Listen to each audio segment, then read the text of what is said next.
citizen. Out of many we are world citizens, same vision is for equal rights and justice for the people them. What's happening to this beautiful world that we're living in?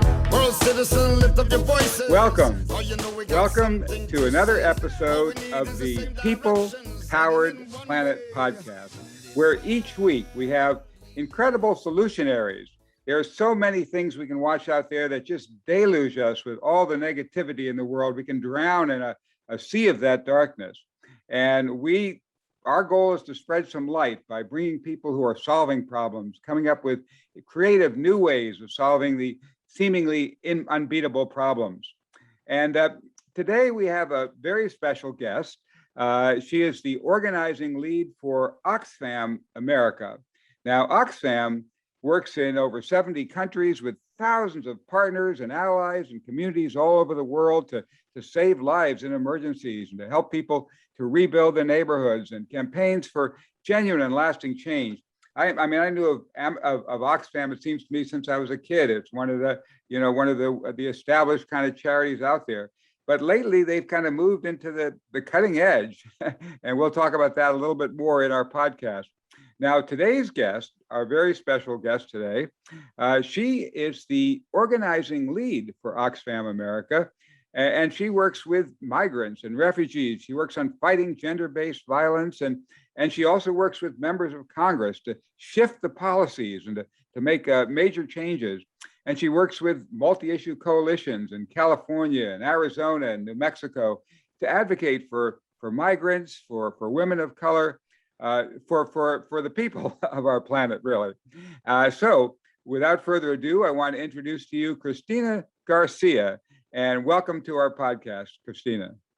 Thank you, Arthur. It's a pleasure to be here. I'm really excited to have this conversation with you, so I appreciate you inviting me on, and I can't wait to hopefully try to bring a little bit of hope, right, to all of your audience members. And I think that's the only thing that keeps me running and keeps those of us that do this work running is hope. Beautiful. And a belief that things will change.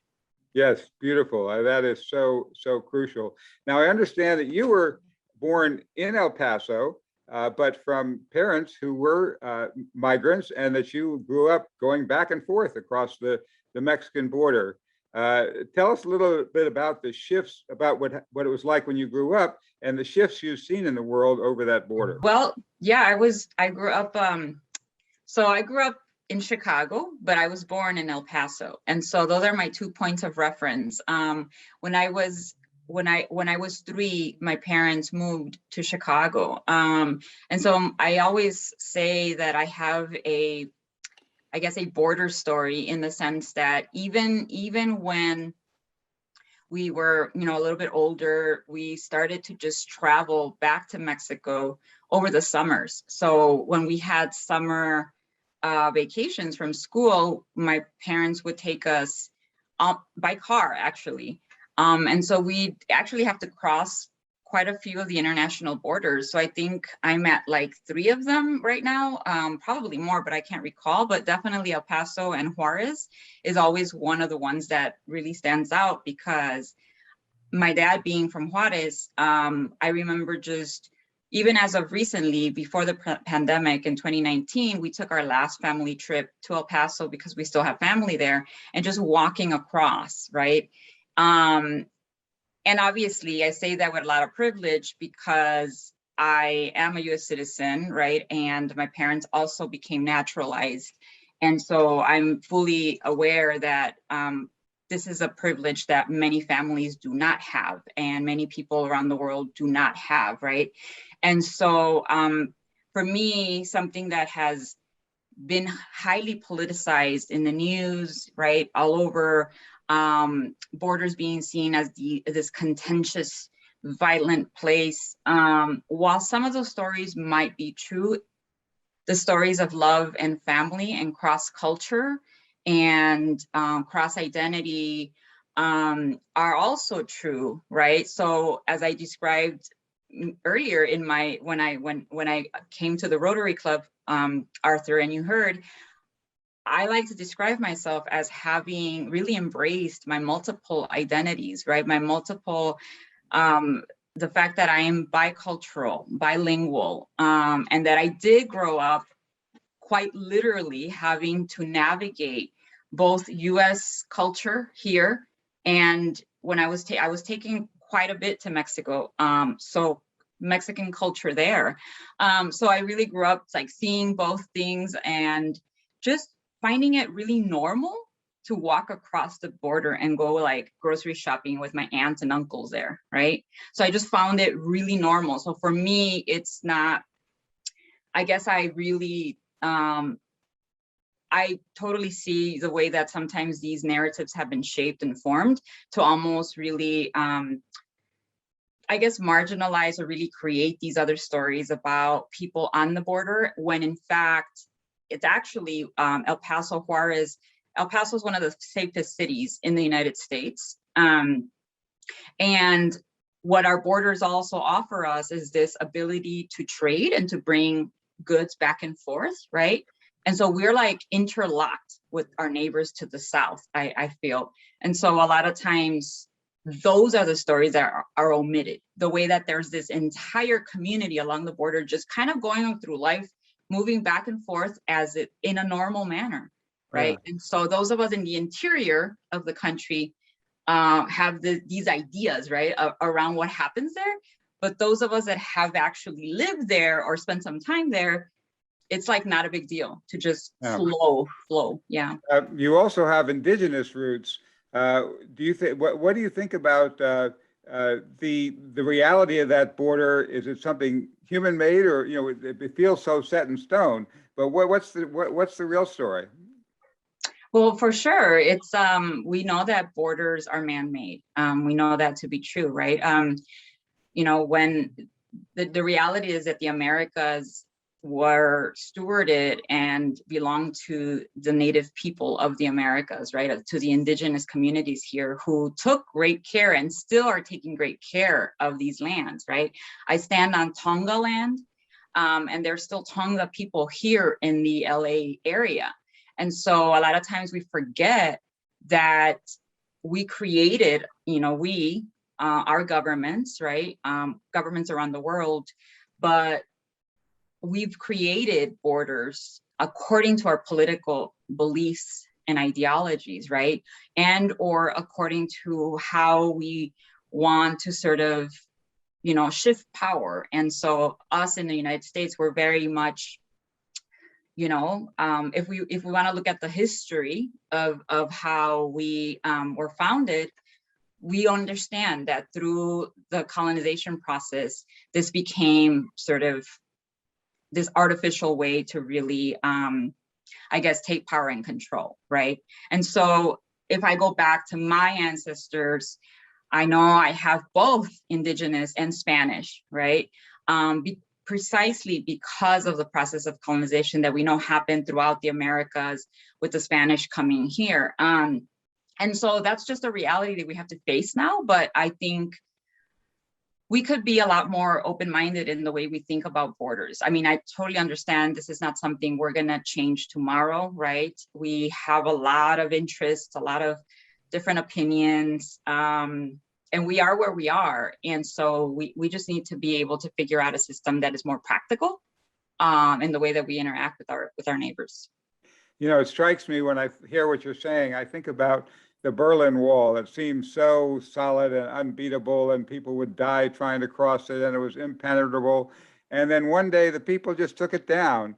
And, you know, it seemed like a few weeks before, like that could never happen, and then that impossible happened. What's your dream or vision of what might happen in the future? I sometimes like even hold back from having this utopian view, because of, while I have hope, absolutely I have hope, I think when we talk about the movement of people, I think we're not necessarily allowing for a more robust and more organized and practical way for the movement of people, right? And the movement of people isn't necessarily keeping up with the movement of goods either, right?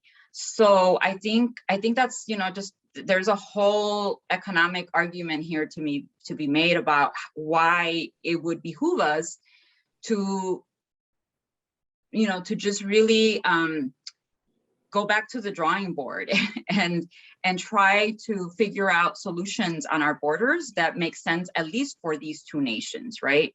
I mean, I talked about also workers and the need for workers and the need for allowing for our population growth by way of more migration. So we know the US Census figures are, we're just not having native population growth here in the US, right? And so I think we rely a lot on what other people, the skill sets of other people from different parts of the world that want to come here, many of them looking for refuge, right? So with that said, I think that we are absolutely in a position to dream bigger about how we organize ourselves in terms of like just our immigration laws and systems, right? That right now are quite punitive. So, right. Yeah. So how much is the refugee problem and the huge number of people who want to migrate to this country caused by destabilizing efforts that U.S. military made on behalf of corporate interests? I mean, we know going from way back to the, to the banana republics and the way the U.S. has sometimes been the henchman for kind of corporate interests instead of working for the people's interest. How much is that influx caused by that kind of policies, and how much could a policy that didn't put all that money into military and instead put it into building together the Americas, how could that make a different kind of Americas? I mean, we would move from a place of peace and from a place of humanity, and so that is a huge shift that we were talking about, the need for us to go back as humans, to go back to a more humane and humble place, which I think I would argue we've forgotten. Many of us have forgotten what that is.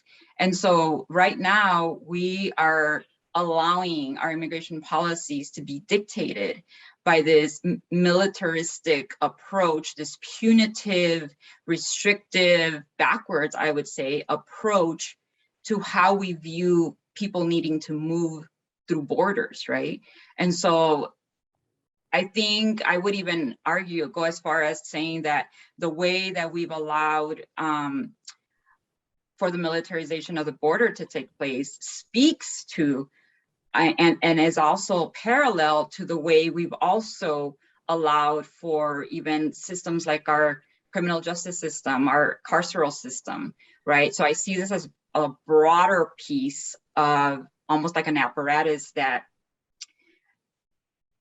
the more we've allowed as Americans for these notions of, well, we need to intervene with police, with military, and the more we've allowed for our government to sell us the idea that we must live in fear, that argument has kind of like taken us on a spin downwards, on a downward spiral, whereby now there's justification for, there's this huge entire narrative that has been provided to us in the name of Homeland Security, right? And so I would say, this is me personally, this is not Oxfam stance, but I would say that we really need to revisit the way we think about relationships with people, whether that's inside of our borders, on the borders, and people coming from people in other parts of the world, right? So if each one of us could envision or allow ourselves to imagine something different that doesn't operate from a militaristic standpoint, right? That doesn't keep us living in this fear-based system that someone's gonna come and get us, right? Because that's kind of the narrative that we've been given. And so therefore that's creating a justification for, when we have drones on the border, we have like surveillance cameras, we have barbed wire, it might as well be the outside of a jail, right? And so do we want to live that way? do we want to look at our precious country in that manner? Like when we go down there, is that what we want to see? Do we want to see pepper spray being deployed on, you know, people that are like literally coming across with their children? Do we want pepper spray being deployed in cities like Portland, like Seattle, right? Like Chicago? Like how much is too much? How far have we come as a nation is what I would ask, right? Wow, I love what you said about imagining a better way, and also that fear is the key that caused this.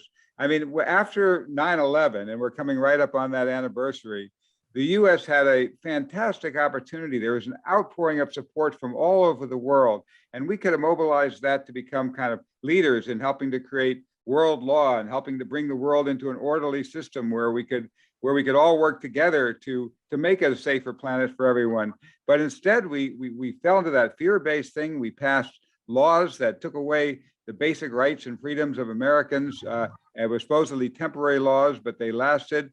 And we fought these wars, like the war in Afghanistan, that were supposed to fight terrorism.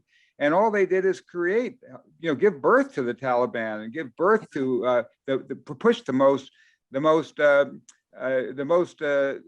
militant people into power, because those were the people who were fighting the foreigners. And so 20 years after 20 years of that military approach failing, after the huge, mighty Soviet army before that tried to defeat these tribesmen in Afghanistan, and they couldn't do it. And in Vietnam, the huge French Empire couldn't do it, and the huge American Empire couldn't do it, and the Chinese, millions of years before, they couldn't do it. Maybe it's time to get over the idea that somehow we can get security by militarizing and killing bad guys, that somehow this makes the world more secure. Can't we wake up with the fall of Afghanistan and say, my God, we need to rethink a whole new approach for how we approach our place in the world? Yeah, absolutely, Arthur. So, I mean, you're one of those people that dream big and allow yourself to kind of like go all out there, right? And so I'm perplexed by the level of war waging that we're comfortable doing as Americans. I wish there was more of us that really truly believe that war was unnecessary, right? I mean, at what point do you say, like, yes, you go in there with retaliation, with we're going to go get the bad guys. 9/11 is an attack on our home soil. I mean, you kill the bad guy, and then there's all these collateral deaths, right, of children and families. Like how is that okay? Is what I'm, you know, like the balance kind of isn't. There's no balance there. How does that make us secure? How does that make us secure? More enemies? Doesn't it make us just more enemies? Right, exactly. And so I think, you know, we were also talking about this before we went live, that I think as Americans, we also have to rethink our idea of being the saviors of the world, and actually figure out how do we maybe do more capacity building, maybe do more offering tools, but allow for the leadership of each country, of the members of each country, of the citizens of each country, to determine their own future forward, right? And so how do we, if we're going to help, if we're going to come in and help and support, how do we ensure that we're leading from a place of, you know, recognizing people's humanity, people's dignity, and the fact that people have agency over their own lives, right? And so these pre-prescribed ideas about how we do, how we go fix something, sometimes they're not working, and we have to actually revisit that. We actually have to do a little bit of a deeper analysis, and like maybe we're doing it all wrong. Maybe we need to shift. Absolutely. The war on terror cost $20 trillion, caused over 1 million deaths, didn't make us any more secure. if we had taken $20 trillion and used that to develop the betterment of the world, to educate women and people everywhere, and to how much more what would we have been able to do in the world if we had put that into the kind of a future you're talking about envisioning? Yeah. I mean, I think of a future where all children have access to a good quality education, right? Where all people have access to healthcare, where we're not fighting over, the deserving and the undeserving, where we're not creating, modern day, I guess, tiers, or, of this is, this is how much we're going to get, how many people we're going to allow from this category, from that category. This is how many.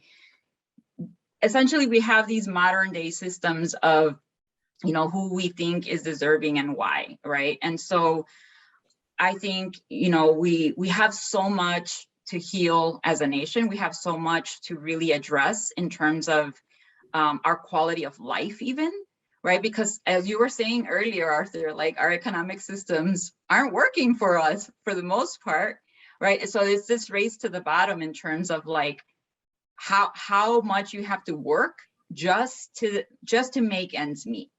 And in that process, you become so exhausted. Your body becomes so depleted. Your brain is depleted. What else do you have left to give to your family? And so I say, like, in order for us to thrive, for another 100 years and to make sure that our descendants are well, like, I mean, we have to think about, like, there's a world crisis in terms of climate change even, right? Like, right. So we're not even just seeing displacement of people, from across the world. We're actually having displacement of people right here internally in our backyard, right? Every time a hurricane hits, a flood, how are we addressing that? How are we updating our systems so that we're not depleting Mother Earth, so that we're ensuring that people have protections in case of disasters, which we know are inevitable, right? So those are the things I think about, and where I believe that we could be spending our resources instead of waging wars. Wow, that is so moving what you said, and excellent. And I do want to get a little more focused, a little more on the Pacific work you're doing with Oxfam. But before that, I want to salute you that when I went to the Oxfam page, I was very impressed to see Oxfam say they were joining with the Patriotic Billionaires and the Institute for Policy Studies to call for the billionaires, these were billionaires themselves saying they wanted to do it, that they should give the money, 99% of the money, the excess money they made getting much richer during the pandemic, just that excess money, not their basic money, that if they gave that excess money, that could get everyone on the earth vaccinated against COVID and provide a $20,000 cash grant to all unemployed workers in the world, I guess they're saying, right? I thought that was an incredible statement by Oxfam. Tell us a little bit more about Oxfam's work to shift the priorities of our planet. Yeah, I mean, we look at inequality as being caused by poverty, right? World poverty. And so we try to tackle the structural roots of poverty, which we believe one of those is, there's corporations that we have this tagline where we say we hold the powerful accountable, right? And so the rich and the powerful. And so we believe that there's got to be a better way to make sure that that people are actually not being left out, and in a precarious way, essentially falling into poverty. And so the fact that we've seen this pandemic really throw more people into poverty, and people around the world even, is really kind of telling in terms of like how our corporations are organized. Like, we do a lot of advocacy in terms of like just wanting to make sure that they're taxed properly, right? That's not my area of work, I'll be frank. So I can't speak too much to that. But we're always making sure that working class families are at the forefront of the work that we do. making sure that, for example, right now we have this infrastructure package, the 3.5 billion that we're trying, that is very, yes, it's infrastructure, but it's also social safety nets, right? For people that we believe need to be lifted out of poverty. And this is gonna put people on a better trajectory. And so those are the kinds of things that we have really taken it upon ourselves to advocate, both with people on the Hill, Congress people on the Hill, as well as kind of doing this work by way of states. And so really coming together with coalitions. So I work with coalitions and also trying to advocate at the local level, right? With lobbying our representatives locally, bringing in different coalitions, people from faith backgrounds, people have worked in health, just, you know, people who understand migrant issues and care about all of these and the way that these issues really intersect, so that it's not just always a migrant issue. It's not just like a women's issue, but really it's kind of like we're talking about poor people. At the end of the day, we're talking about the way that these systems have impacted poor people. And a lot of times it continues to leave them out of a safety net. So yeah, by all means, so Oxfam is 100% independently funded. We don't take money from the government. So we feel like we're in a position to do that and call out the rich and powerful. So what are the ways that you talked about empowering local people to take their own leadership, to reach the genius that's in them, not to be giving a handout from outside, but to be giving something that helps them raise themselves out of poverty and helps give them the tools and the structures to do that. Tell us a little bit more about your work in that area. Yeah, I mean, I think so. For example, I mean, I work with coalitions to put together trainings, even just leadership development trainings, cultural and even organizing and lobbying trainings. So really helping folks that are migrants, that are refugees, really kind of understand the structural issues, right? The reasons why things are the way they are, especially if they're migrants and they're refugees, and really kind of looking at who might we be needing to advocate with, right? Who are our leaders? Who are the politicians that we actually have to make a case before? And so bringing a lot of that education in terms of like advocating, how do you advocate? How do you put together some talking points? How do you call a congressman and set up a meeting, right? What do you have to say? What are the steps for that to happen? And how do you do that in a coalition? So basically the same approach that we take, we've taken that to communities to really kind of empower them to be able to just do that on their own. And next thing you know, these become organizers, they become leaders in their own communities, right? Where they're now taking the baton and kind of really empowering themselves with the information and then leading other folks that are coming after them. So it's not that the knowledge stays here with me as an advocacy advisor at Oxfam, but rather like I'm engaged in doing those trainings at the local level as well, so that other people can just really, you know, empower themselves and call their legislators on their own and make these demands. So yeah. part of your work is in the U.S. with getting people to mobilize, to shift policies and to impact Congress. But another part of your work is directly with communities around the world, right? Tell us more about your work in the communities of Mexico and in Central America and so on. Yeah, so I don't work personally on outside of the US. My work is solely domestic, but we definitely have affiliates. We have Oxfam Mexico, Oxfam El Salvador, Honduras, Guatemala, and I mean, they're engaged in really doing a lot of this, also a lot of leadership development. They're working with rural communities, for example. I think I talked about this during my presentation as well.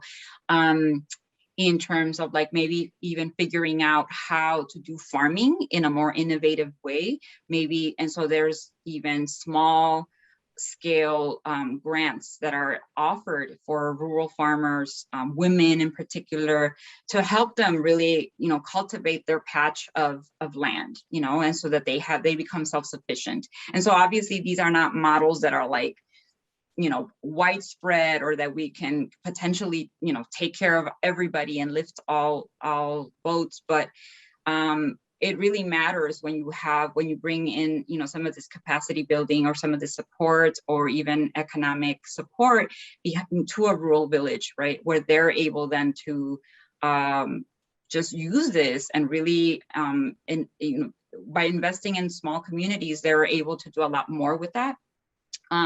Also kind of, empowering women and teaching them around, what are some strategies in which you might be able to organize yourselves, and also bring your concerns to your local leadership, right? Especially around issues around gender-based violence, for example. And so we met with a lot of these women in places like El Salvador and Honduras when we were there. When I was there on a delegation, I think it was 2019, end of 2019. I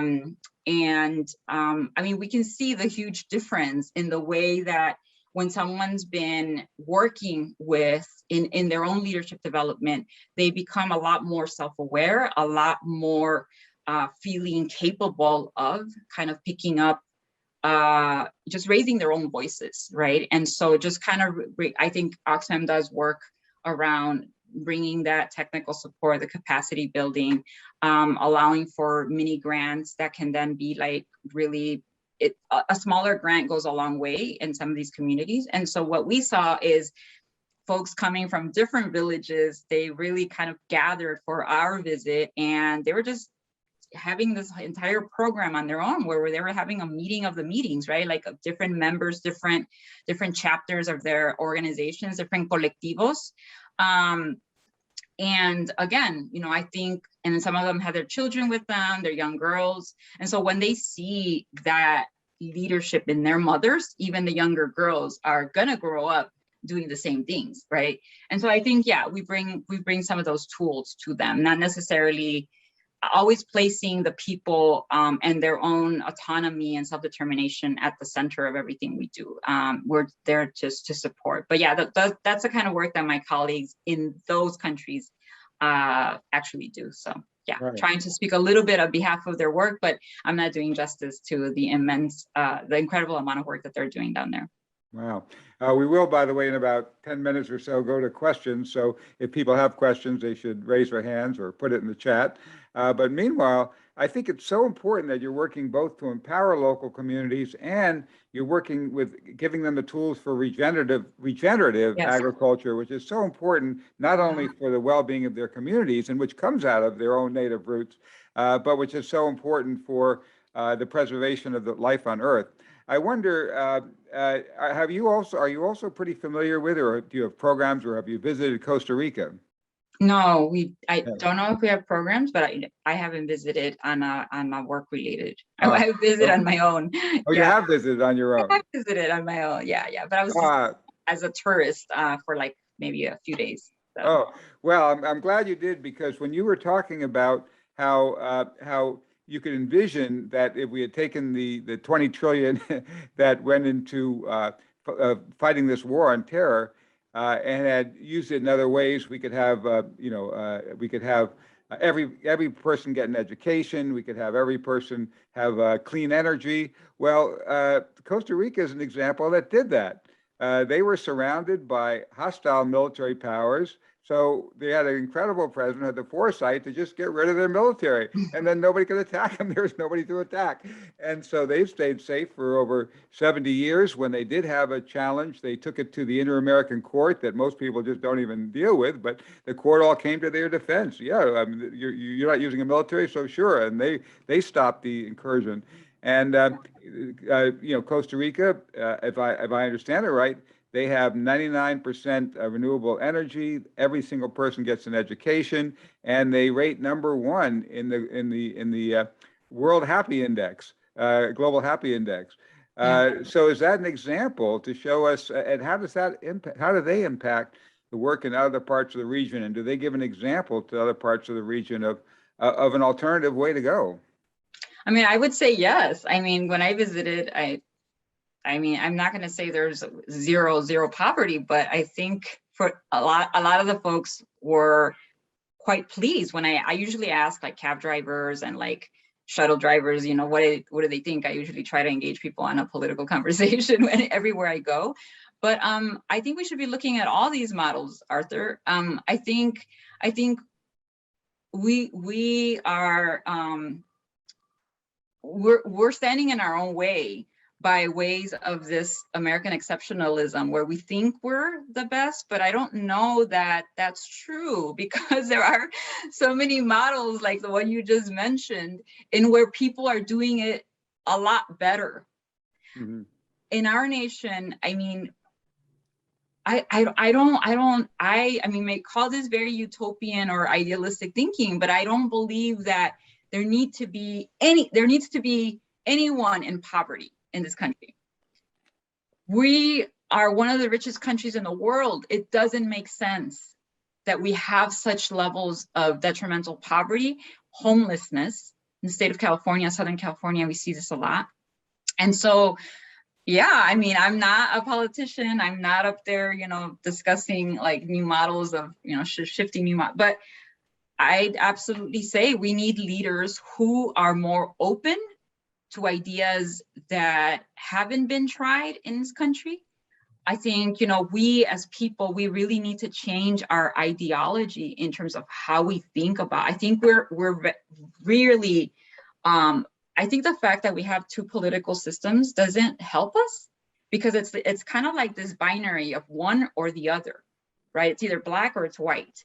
And so like, because we don't have a more amplified system here, many people do not see themselves anymore in one or the other, in a Republican category or a Democrat category, right? That system, this model isn't fitting most people. And I'd say it's harming us because, and again, I have to say, this is my thoughts. This is not an Oxfam talking point or anything like that.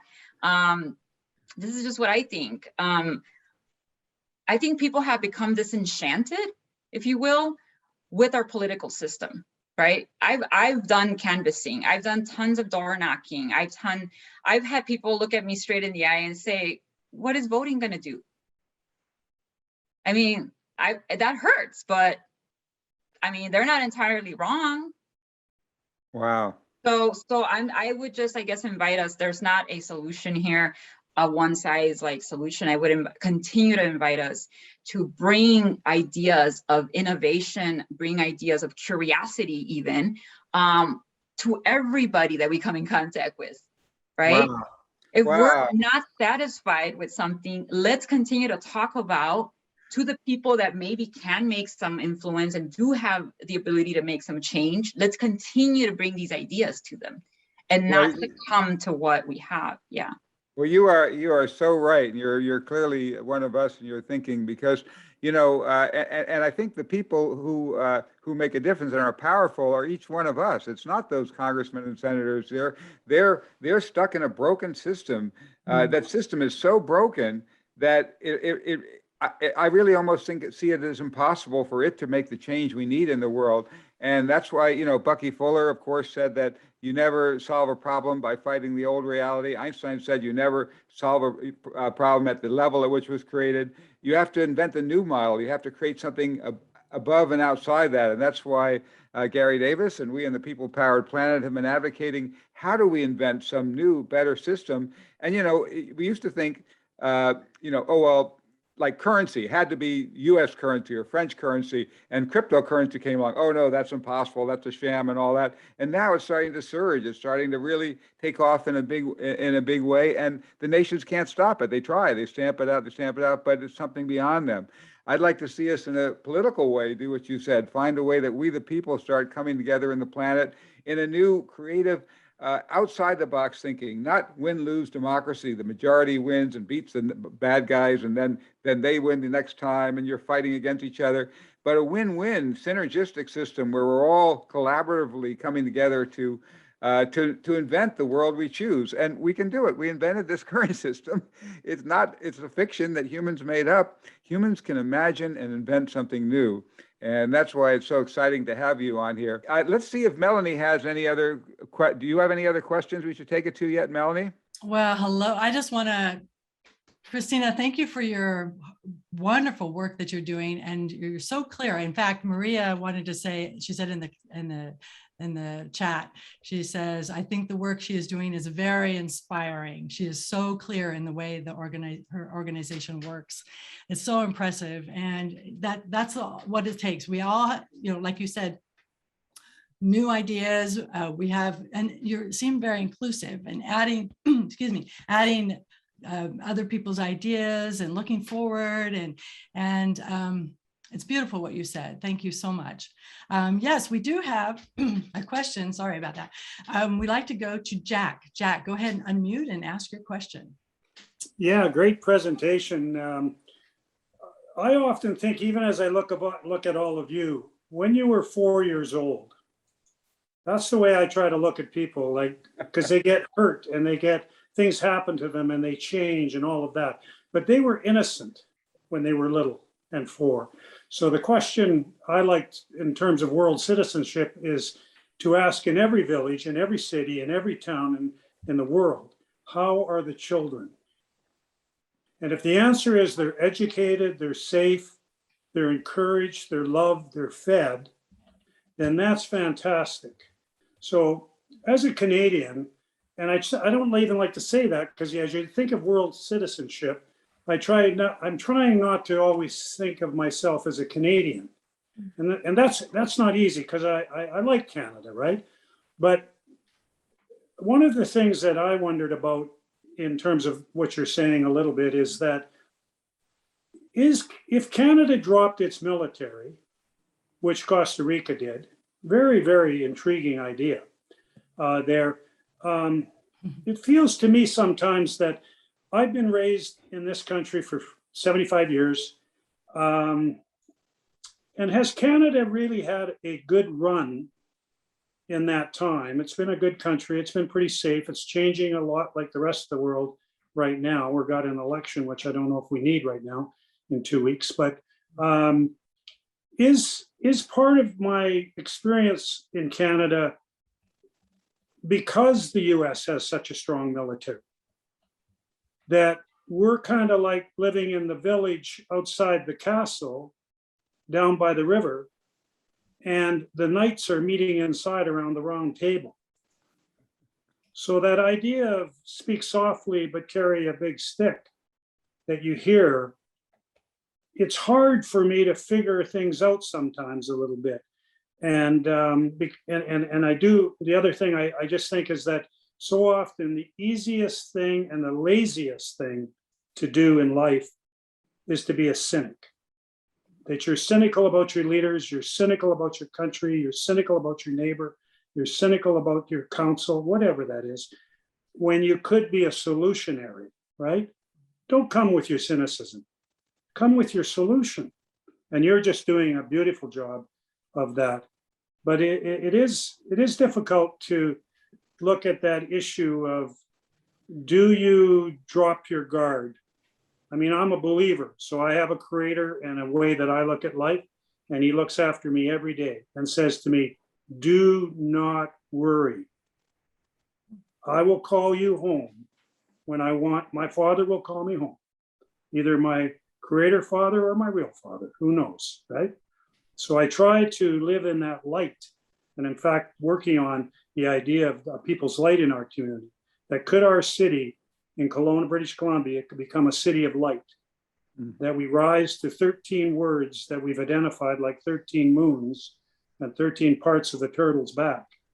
And those 13 words of hope and love and peace and harmony and reconciliation and stewardship and whatever those words might be, that could each of us individually rise to those words, and could we as a community rise to those words? So we're building 13 pieces of art that have light infused in them to call us to those higher places in our individual personhood, right? And I hope that would then expand to many villages, many cities that could do that too, and we could all come to a different conversation with one another, right? On there, but it is a complex issue, but isn't it, such beautiful work you're doing. Thank you so much. This has been a really, I've got great notes here. I love getting good notes. Thank you. Thanks, Jack. That was very inspiring. Yeah, I think we need more of that, of this kind of thinking. We can all sulk in cynicism. I mean, we have a lot of reasons to do that. I mean, I've certainly had my moments, right? As I'm sure we all do, where you just want to kind of like throw the covers on you and just like hide and just say, oh no. I brace myself every morning before I go and check my phone for the news, because as part of my work, right, I have to stay informed, particularly around issues of migration. And I like, half of me also already expects some of the stuff that I see happening. And now my job is to figure out how can I mitigate this best with what I have. That's my job. And how do I bring hope to others? How do I fight from my position of power and influence, the little that I do have and privilege, so that I can make life a little bit more comfortable for others, and so that at the least they can see that there are people fighting for them, right? And so that's, I think, what helps me go to sleep at night, I guess. Yeah. I love that. Yes. And it's so important to stay in that light and also do something. I mean, take a break if you need to, take care of yourself if you need to, but having this vision for a beautiful future, and I've got it really, what I'm excited about is the idea that we reward people for doing the right things for the planet, and reward, just kind of snowballing that. And that goes along with what Arthur was talking about, the seeds, cryptocurrency. That's another amazing thing. So all of us together, and definitely, yes, what you're saying, Jack, just, don't just sit there and criticize. You want to get out and be a solutionary. So great. So now we want a question and comment from Claire. Claire, go right ahead. I was wondering, how do you prevent corruption? Sometimes when you give people money, they hire their sisters and brothers and they have a big party. And how do you encourage them to be careful with their money? Corruption on behalf of who? I guess I should ask, like this, like who's doing the corruption? Because there's the people that you give the money to. Sometimes they, the first thing they do is they all go out and have a big dinner, there are obviously guidelines in how they're supposed to work with the money that you give them, right? Do you mean as an organization when we issue grants and things like that? Yeah. No, I mean, I think we are in relationship with the people that we give grants to, right? We're not writing checks out to strangers, and it's part of my job actually as an advocacy advisor to recommend which groups, local groups for the most part, in my case, we would want to support because their work is aligned with what our goals are. And I come in first building a relationship with people that are actually carrying out the work on the ground, right? And so I'm more of a middle to like grass tops, sort of advisor, but it's part of my job to really look at who are the organizers in states like Arizona, New Mexico, what policies are they trying to shift that I can help them leverage? What kind of work are they doing? Who's doing the work, right? And so I start there, and I start by introducing myself humbly, right? Understanding we're a huge global giant organization in comparison to some of the other folks. And so I never want to be viewed as I'm parachuting in in order to tell folks what to do. So we work from the idea that people have self-determination over their own lives. People know what they need. And so actually we're very, we don't attach too many strings and bureaucracies to the way we issue funding, which I'm very proud of. because that can tie people up and having to jump through all these hoops when I know that we know that their time is better spent actually carrying out the work on the ground versus having to answer to us in terms of 3 million pieces of documents that they have to give me.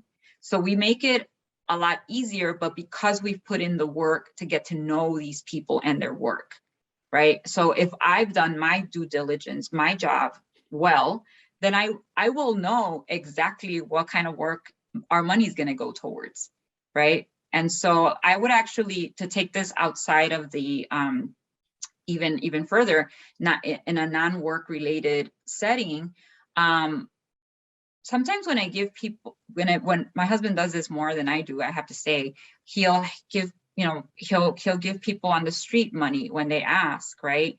Somebody standing on a highway, somebody standing on a corner or whatever. And he gives from his heart, regardless of what that person is going to go do with that $2 or those $5. It's that person's problem at that point. So if we're going to give, we have to give with no strings attached, right? I can't be concerned with how that person is going to be spending their money or what they're going to go use in it. If they want to go buy themselves a nice dinner, then so be it. You know what? If they, unfortunately, yes, we know a lot of people are suffering from mental illness, from substance abuse and all of those things. Guess what? Those things are a direct result of structural poverty, structural inequality. So I understand that. And me as an advocate and as a human, I need to just give from my heart and not give with this idea that they need to be using it to buy whatever I think they should be buying, right? So that's just to take it outside of the work context. I think if we all gave in that way, we'd be a better people, we'd be a better place, right? And so, yeah. You want to support the things you want to see in the world. So you want to see people healthy and happy. You can give money on the street, that's from your heart. And then Oxfam, I love what you said, that you don't have these strings and all these hoops you have to go through, because as my experience in nonprofit, that takes so much time. You're trying to write a grant. What would the person want? You're trying to fix yourself so you're kind of like what they want. And then you're not getting anything done. Right. You're just looking for money all the time, over and over again. So now I guess this is the time to go back to Arthur. Thank you so much. Mwah. Thank you, Melanie. I feel like I want to hug you now. Thank you so much. Okay, but back to Arthur. Arthur. Oh, we should have a hug, yes. So I want to say you're an extraordinary guest, and I really have appreciated so much both the things you said and the way you said them with just such beauty and heart and so articulately. I too feel like giving you a hug. And I see Jack Scott. Oh, Jack, do you want to introduce us to somebody there? This is Ibi, and Ibi's originally from Hungary. And when I read books about the Hungarian Revolution and understood what mankind was capable of doing, there's where it drives me to try to do good every day to make things better, not worse. It's so important that people like Jack and you and everybody here, that we're working to spread that light that helps us rise above the fear to create the world we choose.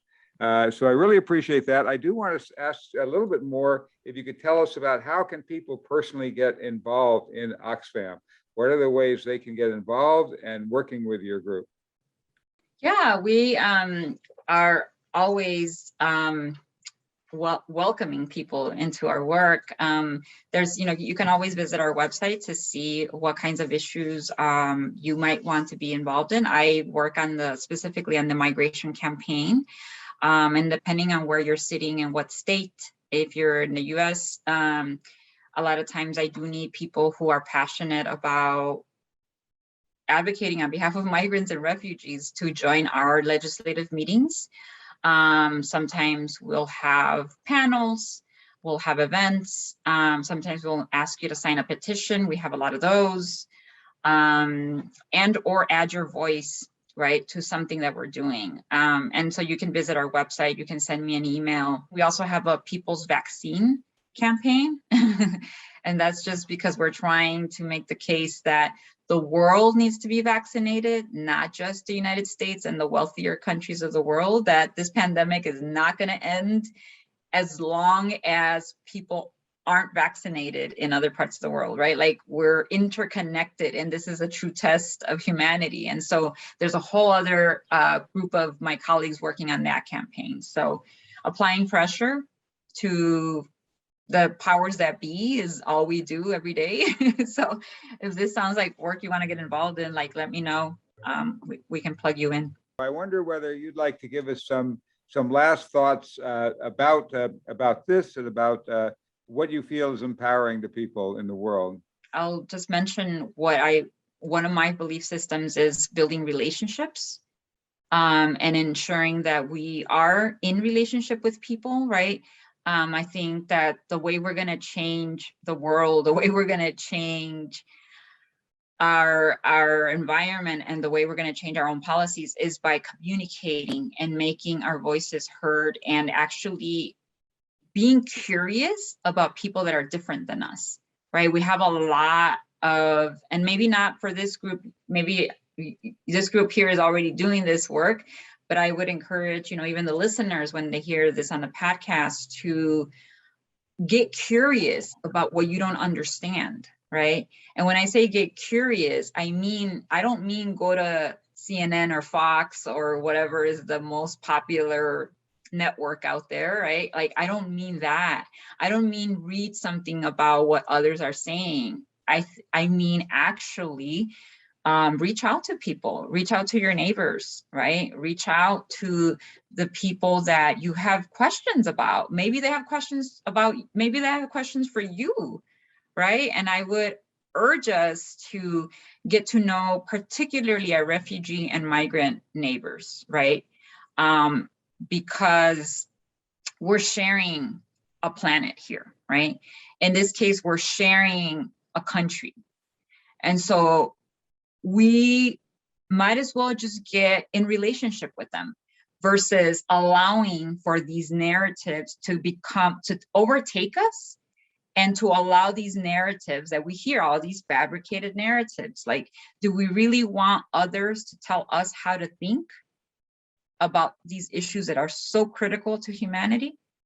Are we willing to allow others to think for ourselves, right? When we can actually develop our own perceptions, our own intimate relationships with people that we don't know. We simply just don't know. So I think my last message is get curious about what you don't know. Wow, beautifully said. Well, thank you so much for joining us. This has been a wonderful podcast. You're a wonderful guest, and we're so grateful to that. And we look forward to having everyone join us again next week. Now, next week, every once in a while, we have a Q&A about our film, The World is My Country. We put this out and make it available to people, and people who want to ask questions can come to that Q&A. And so I know, Cristina, you got to watch half our movie, but not the rest. But if you get to watch the rest and you have questions, you're welcome to come back and join us the same time next week with your questions and comments. And if people have more questions and thoughts about, I worked with Gary for many years about his whole ideas of synergistic methods of creating new ways to govern and work with the planet. I know Tom and others here have all been interested in that too. If you have questions about that or any other questions about Gary and the film and the story, or about the World Passport in the long version of the film, which is available on Vimeo, Melanie, or you just go to theworldismycountry.com and just click right on, how to view and so on. But the longer version tells a lot more about the World Passport. And we started out today with Abdul showing us his World Passport that he received there in Pakistan. But that also might be helpful to some of the work of Oxfam and with refugees and so on. Thank you again for joining us, and appreciate so much being a part of another People Powered Planet podcast. World citizen, lift up your voices. Oh, we got something to say. All we need is the same directions, heading in one way. Thank you for watching. Please subscribe to our channel and like this video.